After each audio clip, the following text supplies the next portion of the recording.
ഇനി പ്രൂൺ ചെയ്യുമ്പോൾ ഏറ്റവും കൂടുതൽ ശ്രദ്ധിക്കേണ്ട കാര്യം എന്ന് വെച്ചാൽ എപ്പോഴും ക്ലീൻ ആയിട്ട് പ്രൂൺ ചെയ്യണം. ക്ലീൻ എന്ന് പറഞ്ഞാൽ ഗ്ലൗസ് ഉണ്ടെങ്കിൽ ഇടുക. ഞാൻ ചെറിയൊരു കൈവറ ഇട്ടിട്ടുണ്ട്, മസ്റ്റ് അല്ല കേട്ടോ, അല്ലെങ്കിൽ ചെയ്യാം. പിന്നെ വേറൊന്ന് നമ്മൾ ഉപയോഗിക്കുന്ന കത്തി, നല്ല മൂർച്ചയുള്ള കത്തി കൊണ്ട് പ്രൂൺ ചെയ്യുക. പിന്നെ പഴയ കത്തിയാണ് ഉപയോഗിക്കുന്നതെങ്കിൽ സ്റ്റെറിലൈസ് ചെയ്തതിന് ശേഷം ഉപയോഗിക്കുക. ഹൈഡ്രജൻ പെറോക്സൈഡ് എല്ലാം കൊണ്ട് സ്റ്റെറിലൈസ് ചെയ്ത ശേഷം ഉപയോഗിക്കുക. ബെസ്റ്റ് ഞാൻ പറയുന്ന ഈ ബ്ലേഡ് ആട്ടോ, ഈ സ്റ്റെയിൻലെസ് ബ്ലേഡ് ഇല്ലേ, അത് ഉപയോഗിക്കുന്നത് നല്ലത് കേട്ടോ. അത് ഫ്രഷ് ആയിട്ട് നമുക്ക് ഉപയോഗിക്കാൻ പറ്റും. ഒരു 5 എണ്ണത്തിന് 10 രൂപ വിലയുള്ളൂ. അപ്പോൾ ഇനി പ്രൂൺ ചെയ്യുമ്പോൾ വേറൊരു കാര്യം ശ്രദ്ധിക്കേണ്ടത്, നമ്മൾ പ്രൂൺ ചെയ്യുന്ന ബ്രാഞ്ചിൽ ഒരു 2 ഇഞ്ചെങ്കിലും മേളിലേക്ക് വിട്ടിട്ട് ശേഷം മാത്രമേ പ്രൂൺ ചെയ്യാൻ പാടുള്ളൂ. അപ്പോൾ അത്രയും ഹൈറ്റിൽ നോക്കുമ്പോൾ കുറേ ലീഫ് നോഡുകൾ ഉണ്ടാവും. ഇതിൽ കണ്ടോ, ഈ ഡോട്ട് പോലെ കാണുന്നതൊക്കെ ലീഫ് നോഡുകളാണ്. ഇതുപോലത്തെ ഒരു 3-4 ലീഫ് നോഡെങ്കിലും ഉണ്ടാകണം നമ്മൾ ബാക്കി വെച്ചിരിക്കുന്ന ബ്രാഞ്ചിൽ. ആ ലീഫ് നോഡിൽ നിന്നാണ് പുതിയ പുതിയ ബ്രാഞ്ചസ് വരിക കേട്ടോ. അപ്പോൾ എന്തായാലും നമുക്കിത് സ്റ്റാർട്ട് ചെയ്യാം.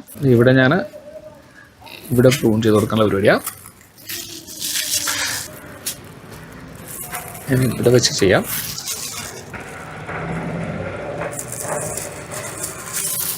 ഇതിനിവിടെ വെച്ച് തന്നെ കളയാം.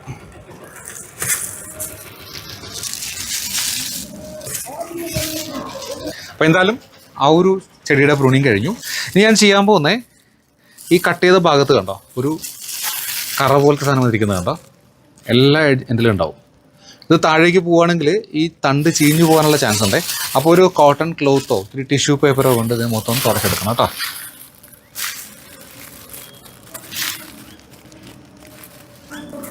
ഇനി ഞാൻ ചെയ്യാൻ പോണേ സാഫ് എന്നൊരു ആൻറ്റി ഫംഗൽ പൗഡർ കേട്ടോ. അത് നല്ല തിക്കായിട്ട് ഞാൻ കുറച്ചിങ്ങനെ പേസ്റ്റാക്കി വെച്ചിട്ടുണ്ട് കേട്ടോ. ഇതെടുത്തിട്ട് എല്ലാത്തിലും ഈ കട്ട് ചെയ്ത ഭാഗത്ത് അപ്ലൈ ചെയ്ത് കൊടുക്കുക കേട്ടോ. ഇതെന്തിനാണെന്ന് ചോദിച്ചാൽ ഫംഗൽ ഇൻഫെക്ഷൻസ് ഉണ്ടാകാതിരിക്കാൻ കേട്ടോ. എല്ലാത്തിനും ഞാൻ സാഫൊക്കെ പുരട്ടി വെച്ചിട്ടുണ്ട്.